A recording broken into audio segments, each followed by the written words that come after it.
mascot.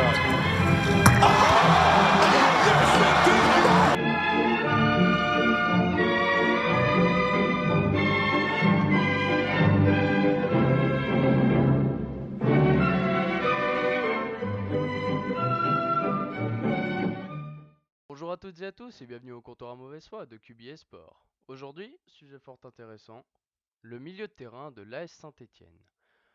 On a eu une petite discussion avant, on s'est dit qu'il fallait en parler, mais on a un milieu de terrain aujourd'hui qui est extrêmement décevant.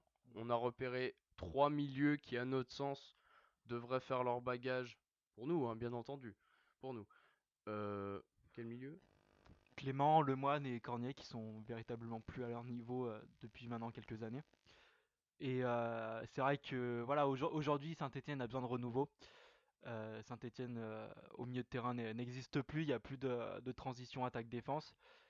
Et je pense que c'est le moment pour ces deux joueurs, et Cornier aussi, de partir. Ils n'ont plus leur place dans l'équipe. Je pense que Saint-Etienne doit faire place un petit peu à la jeunesse. Notamment, je pense à Selnaes. Selnaes, il a été recruté avec une belle petite somme quand même au mercato hivernal. Ouais, c'est clair, 5 Et millions, c'est quand même un voilà, peu cher. il a été élu meilleur joueur norvégien, meilleur jeune joueur norvégien, pardon, de, euh, de sa ligue. Et voilà, il a fait quelques sorties intéressantes, mais il joue pas. Enfin, il joue très très peu. Et Galtier préfère faire confiance à Clément et à Lemoine, qui sont plus à leur niveau, plutôt que de mettre en avant la jeunesse. Et je pense que pour l'année prochaine, ça peut être un vrai bon pari. Et que en plus, voilà, il a une bonne relance, il a des bonnes passes vers l'avant, donc ouais, ça peut être une solution intéressante. Maintenant, je pense aussi à Jérémy Pied, le défenseur de Nice. Alors certes, il est défenseur, mais il faut pas oublier qu'il a une formation de base qui lui permet de jouer au milieu de terrain. Et pourquoi? Parce il est très vif, il est très réactif, il n'hésite pas à aller au duel et il se projette très très vite vers l'avant. Il a une bonne vitesse. Tout comme Regatin d'ailleurs. Regatin, là je vais y venir petit à petit. Très très bonne, très très bon, regarde. Très très bon, c'est une des personnes de Toulouse qui a contribué au sauvetage du club en Ligue 1. Complètement. Et je pense que ça peut être une bonne solution aussi. Il est comme Pied un petit peu d'ailleurs. Il est très vif, très rapide. C'est quelqu'un qui est assez tenace. Il lâche jamais l'affaire et surtout il est très très bon en coup de pied arrêté. Il tire très bien les coups de pied arrêtés. Il est assez régulier dans ce domaine-là. C'est ce qui manque d'ailleurs un petit peu à Saint-Etienne, la régularité sur le coup de pied arrêté. On a des bons tireurs, mais des quads ou des SRX, ça va marcher une fois et puis la fois d'après, ça sera pas dans le pactole. Donc ça va pas marcher. Donc je pense que ça peut être une bonne solution alternative. Alors, oui, oui, Pierre, Régatin, Non mais de bons joueurs de Ligue 1. à vous, tu prends ton pied. Non, pas forcément, mais de bons joueurs de Ligue 1. Et ta blague était nulle. Mais bref, donc je vais le redire encore une fois que vous n'aurez pas compris, de bons joueurs de Ligue 1, mais pour moi, franchir un palier avec ces joueurs à la SS, ce n'est pas possible. C'est pas des joueurs qui vont nous permettre d'accrocher un top 3, d'aller plus loin, par exemple en Europe, si on la joue l'année prochaine. Moi, j'ai d'autres solutions, mais je remets pas en cause leur talent, hein. Pour Mm. moi, ce sont de très bons joueurs. Moi, j'ai d'autres solutions, par exemple, peut-être un peu plus confirmées, deux joueurs, notamment Trejo et Onyangé. Donc Trejo, la polyvalence à l'état pur, un gratteur de ballon, relanceur, très bon passeur, et qui est capable de finir devant le but. De plus, il est à l'aise, hein. Franchement, on l'a vu Oui, marquer. oui, clairement. Il a marqué un joli but. Je sais plus contre quelle équipe c'était d'ailleurs, mais bon, bref. Il est capable de marquer. Onyangé, c'est un peu la même chose. C'est quelqu'un qui est capable de marquer, qui amène son quota de buts par saison. Mais il a, en plus de Trero, ce gros volume de jeu, un peu comme N'Golo Kanté ou Lassana Diarra. Moi, il me fait penser à eux deux. Et du coup, pour moi, c'est des joueurs avec qui on peut passer un palier à la SS, avec qui on peut rêver d'un top 3, avec qui on peut rêver, pourquoi pas, d'un quart de finale d'Europa League. C'est des joueurs comme ça, c'est des vraies révélations. Je souligne de plus le fait que Onyangé, en étant aujourd'hui à Reims et relégué en Ligue 2, va être beaucoup plus abordable qu'à une certaine époque, parce qu'il voudra forcément partir, il n'a pas le niveau Ligue 2, tout le monde le sait. Il a plusieurs clubs, il me semble, à ses trousses. Donc Onyangé, ça peut être un très très bon rapport Oui. qualité-prix. Ouais, ouais, je suis totalement d'accord. Moi, j'aime particulièrement ce joueur. Maintenant, Est-ce qu'ils peuvent nous faire franchir aussi un palier comme tu l'as dit? Moi, j'en suis pas certain parce que ça reste des bons joueurs de Ligue 1, mais jusqu'à preuve du contraire, ils sont jamais confirmés à l'international. Attends.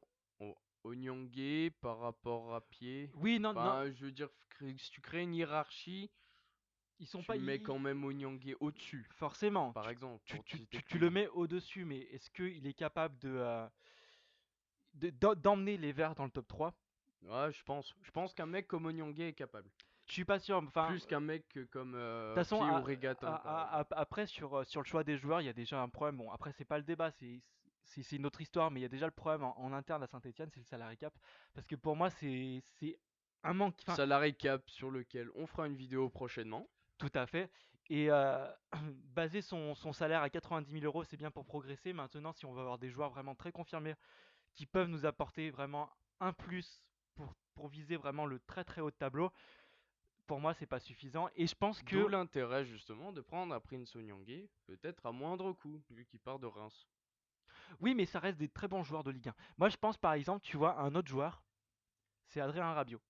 On part dans le gros délire, bien sûr, mais Oui, on non, mais peut rêver. pourquoi pas? Pourquoi pas? On peut rêver. On sait que bon, Adrien Rabiot, si il vient à Saint-Etienne, je dis bien si parce qu'il y a peu de chance, mais ça peut être une bonne solution en prêt, parce que déjà Saint-Etienne n'aura pas les moyens de l'acheter, puis il n'aura pas les arguments sportifs et financiers nécessaires, bien évidemment.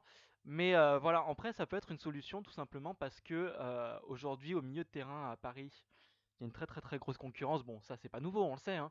Mais je pense que, étant donné que Paris veut grandir, je pense que Rabiot restera la doublure, le très bon joker Oui, et du milieu puis de terrain. Blanc voudra pas s'en séparer dans tous les cas.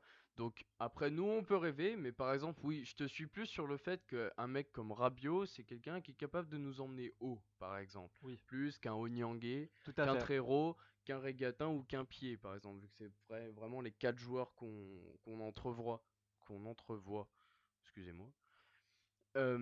Maintenant, un Rabiot, oui, mais effectivement, il partira pas, même en prêt, je pense. Blanc a insisté toute l'année en lui disant, tu restes un joueur de Paris, même si tu es relégué sur le banc parce qu'il y a trop de concurrence. Là, c'est Sanadiara qui arrive pour remplacer Mota, donc il restera toujours remplaçant. Voilà, enfin, nous, on peut On rêver. aimerait d'autant plus que, même s'il y a peu de chances qu'il vienne, on sait que Rabiot, depuis quelques années, enfin depuis 2 ans, il râle sur son Oui, statut dans l'équipe. Voilà, on sait que c'est sa mère qui gère ses transferts, etc. Mais moi, Bichette, Bichette d'ailleurs. je pense que ça peut être une bonne alternative. Après, bien évidemment, est-ce que le challenge stéphanois sera intéressant pour lui? Ça, c'est pas sûr parce qu'il a l'habitude de jouer la Ligue des Champions avec Paris. Nous, cette année, c'est même pas sûr qu'on joue la Ligue Europa. Donc voilà, ça reste une hypothèse pour nous en tout cas sur ce milieu de terrain. Ça reste crédible. Maintenant, il faut voir. De toute façon, le mercato réserve quelques surprises. Est-ce que ça en sera une? Il faut voir. On va attendre. Mystère. Mystère et boule de gomme. Maintenant, il ne me reste plus qu'à remercier mon acolyte Quentin pour ce petit jeu mercato du milieu de la S Saint-Étienne. Bah merci à toi, hein. Voilà. Et puis, donc n'hésitez pas, nous on a donné nos avis, n'hésitez pas à réagir dans les commentaires, à nous donner vos joueurs, peut-être vos stars, qui sait, peut-être aspirer une star un jour, vos rêves. Et je vous souhaite donc une très bonne journée. À bientôt.